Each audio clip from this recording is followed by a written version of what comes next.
Alors, chers confrères, peut-on encore parler d'élections représentatives si un parti largement soutenu au plan national peut être écarté pour avoir échoué, pour n'avoir pas obtenu un seuil de 20% dans une seule circonscription électorale, Serge? Bon, c'est la deuxième fois qu'on va assister à ce type d'élection, même si les pourcentages ne seront pas les mêmes à partir de 2026. Avant, c'était 10%, maintenant c'est 20% au niveau circonscription et 10% au niveau national. Élection représentative, à mon niveau, il n'y a pas de doute, parce que chaque pays a son modèle de démocratie. Le modèle de démocratie que le Bénin est en train de mettre en œuvre aujourd'hui, c'est un modèle qui met en place des partis politiques forts. Et depuis 2016, le gouvernement, le chef qui a fait avec son patron, n'a jamais cessé de marteler que désormais, il n'est plus question qu'on fasse la promotion des micro-partis comme nous l'avons connu par le passé, où un chef de famille peut se lever et dire voilà, je crée mon parti, un chef de quartier peut se lever et créer son parti. Désormais, c'est de grands ensembles politiques que le Bénin aura, un peu comme dans de grandes démocraties et autres.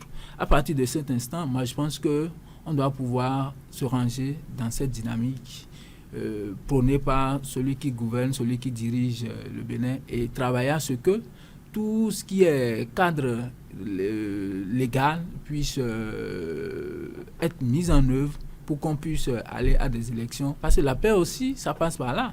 Quand il y a des lois qui sont votées, qui sont promulguées, et que vous décidez ou vous estimez que vous n'allez pas observer ces lois-là, c'est que vous créez d'une manière ou d'une autre des tensions inutiles. Allez à ces élections, éprouvez ces lois-là et les conclusions seront tirées. Donc, à mon avis, il n'y a pas question aujourd'hui qu'on parle d'élections non représentatives ou quoi que ce soit, parce que le critère des 20%, a priori, quand on se réfère au passé du Bénin, on peut se dire que ça ne peut pas se réaliser, c'est irréalisable. Mais quand vous travaillez sur le terrain, quand au niveau village, au niveau arrondissement, au niveau commune, au niveau national, vous avez des structures qui travaillent, qui fonctionnent, vous avez des démembrements à ces différents niveaux-là, et que ces démembrements travaillent comme cela se doit, à mon avis, il n'y aura pas de raison pour que, tant que vous allez lancer un mot d'ordre, toute la chaîne, tout le maillon ne puisse pas prendre, et que dès que vous allez dire à vos mandants, à vos électeurs, voilà la conduite à tenir, vous devez faire ci, vous devez faire ça, que ça ne puisse pas prendre.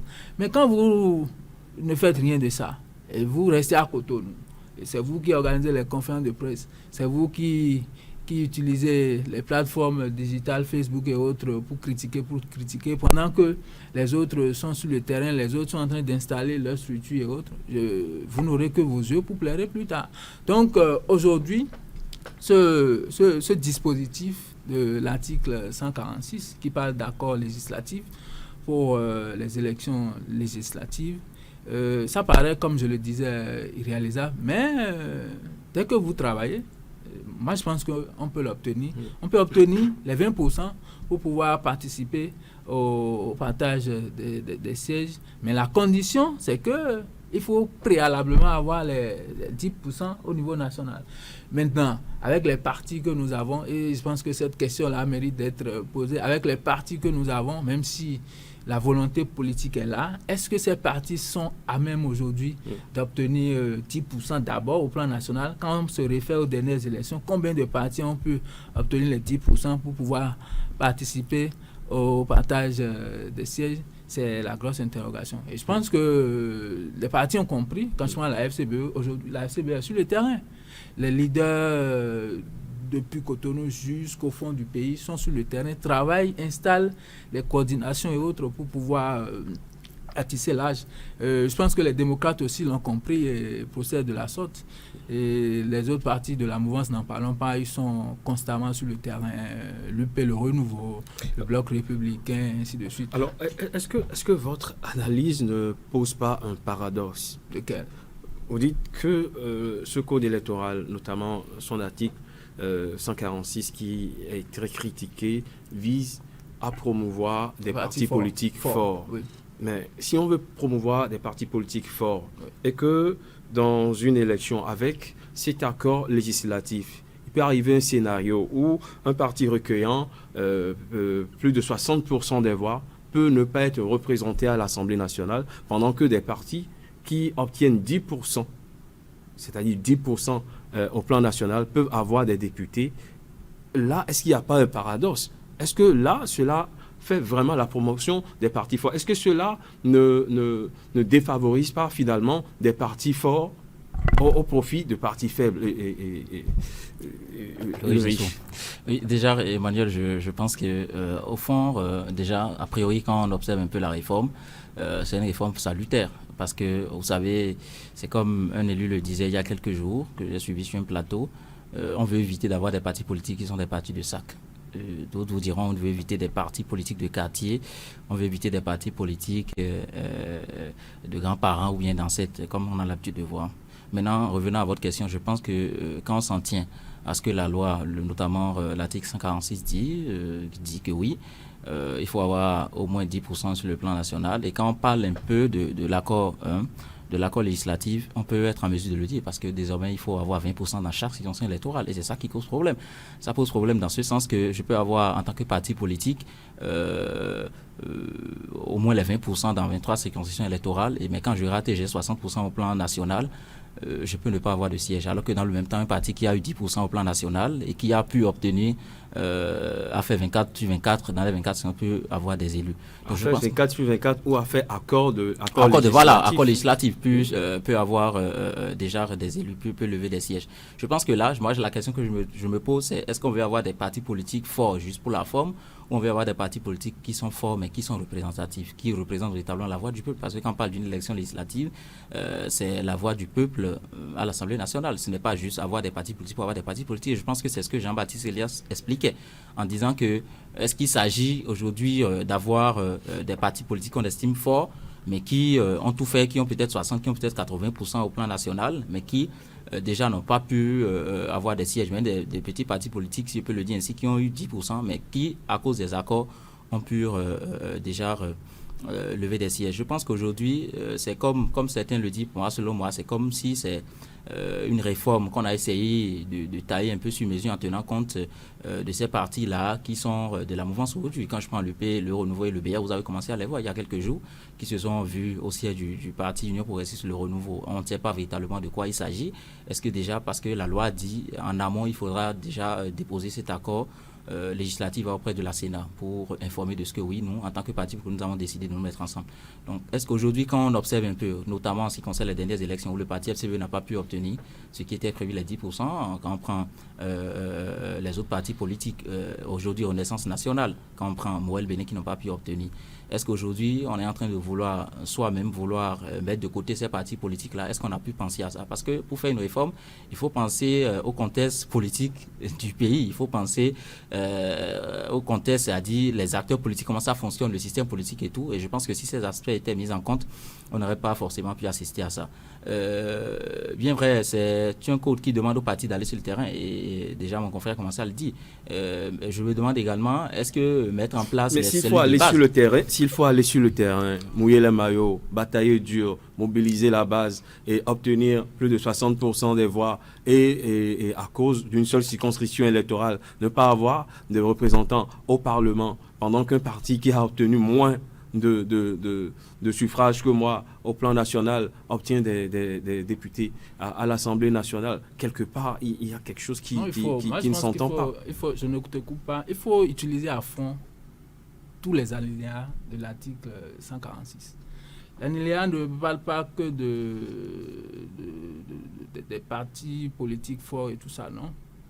L'alinéa parle également de l'accord. Et justement, on est de plein pied dans le processus. Les partis politiques ont encore la possibilité aujourd'hui d'aller vers ces accords-là. Je ne sais pas ce qui les empêche. Si un parti politique, fût-il de la mouvance ou de l'opposition, décide de faire cavalier seul, c'est assez risque et péril. Quand je prends les démocrates aujourd'hui, rien ne les empêche d'aller vers la FCBE, d'aller vers MPL et autres pour pouvoir nouer ces accords législatifs-là. Mais qu'est-ce qu'on constate? C'est des querelles de leadership parce que par le passé, il y a eu tension dans les relations entre le leader aujourd'hui des démocrates et le leader de la FCBE. Les leaders en général des démocrates et les leaders de la FCBE, pour ces raisons-là, chacun préfère rester dans son coin et ne pas aller discuter. Ça fait le problème. Donc, je pense et je suis ferme là-dessus, il faut qu'on puisse utiliser ou que les partis politiques puissent utiliser à fond les dispositifs du nouveau code électoral, qu'on ne se cramponne pas sur le fait qu'on peut obtenir tel pourcentage dans telle circonscription et ne pas l'obtenir de l'autre côté. Et pour ce faire-là, il faut forcément qu'on révise le code et ne pas aller travailler. Je les invite, une fois encore, à descendre sur le terrain, à discuter. C'est le dialogue. Voilà. Si le dialogue marchait comme cela, pourquoi un parti comme les démocrates ne peut pas tendre la main à la FCBE, ne peut pas tendre la main à MPL, ne peut pas tendre la main à NFN, par exemple. Aujourd'hui, est-ce que le problème réside à tendre la main à FCBE, c'est-à-dire si nous prenons le camp de l'opposition, oui, par exemple. Oui. Prenons le scénario de 2023, c'est la dernière élection législative. Oui. Une élection au cours de laquelle seulement 3 partis politiques ont eu 10% au plan national. À supposer que nous nous retrouvons dans un tel scénario, oui, en 2026, oui, ça veut dire quoi? Que nous aurons 2 partis de la mouvance, c'est-à-dire UP Le Renouveau et le Bloc républicain, contre un parti de l'opposition. S'il n'y avait pas eu d'accord... Justement, à supposer même qu'il y avait accord législatif entre le parti Les Démocrates et la FCBE, et que la FCBE n'obtient, parce que pour faire l'accord, pour que l'accord législatif soit valide, il faut obtenir 10% au plan national. Oui. Donc, même si aujourd'hui les démocrates font un accord législatif avec la FCBE et que la FCBE n'obtienne pas 10% au plan national, les démocrates vont se retrouver seuls face à 2 partis de la mouvance présidentielle dans la répartition des sièges. Oui. Alors, arrivé à ce niveau, qu'est-ce qui se pose comme problème? C'est comme si on obligeait le seul parti de l'opposition qualifié à obtenir 20%, pendant que les 2 partis de la mouvance ont juste l'obligation d'obtenir 10% pour faire un accord, pour contourner. Est-ce que cela ne pose pas un problème d'équité? Il n'y a pas de problème, à mon avis, qui se pose. Vous avez évoqué un cas de figure, c'est un cas parmi tant d'autres.